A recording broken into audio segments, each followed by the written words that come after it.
નમસ્કાર, હું ડૉક્ટર રજનીક જાદવ, સરકારી આયુષ હોસ્પિટલ આટકોટ. અત્રે આપણી સાથે ઉપસ્થિત છે દિલીપભાઈ, કે જેઓ છેલ્લા 8 મહિનાથી સર્વાઇકલ આઈવી ડિસ્ક પ્રોલેપ્સની તકલીફથી પીડાઈ રહ્યા હતા અને છેલ્લા 2 મહિનાથી આપણી પાસે સારવાર લઈ રહ્યા છે. આ 2 મહિનાની આયુર્વેદ સારવારની અંતે તેમને મળેલ લાભ અંગે તેઓ પોતાના અનુભવ આપણી સાથે શેર કરવા માંગે છે. તો ચાલો જાણીએ. મારું નામ સિતરપરા દિલીપ છે, ગામ જંગવડ. મને 7-8 મહિના પહેલા ગરદનની તકલીફ હતી, હાથની. એટલી ભયંકર તકલીફ થઈ ગઈ કે રાત્રે ઊંઘ નહોતી આવતી.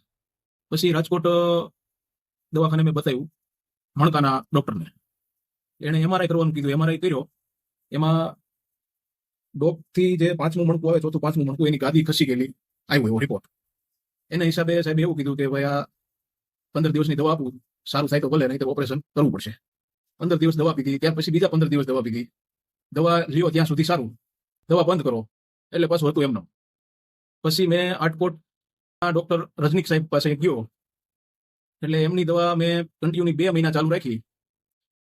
એને એ દવાથી મને સંપૂર્ણ અત્યારે કોઈ જાતનો દુખાવો જ નથી. જે રાત્રે ઊંઘ નહોતી આવતી અને રાજકોટના ડોક્ટરે ઓપરેશન કરવાનું કીધું હતું, એ તકલીફ અત્યારે મને સહેજ નહીં, 100% રિઝલ્ટ મળ્યું છે.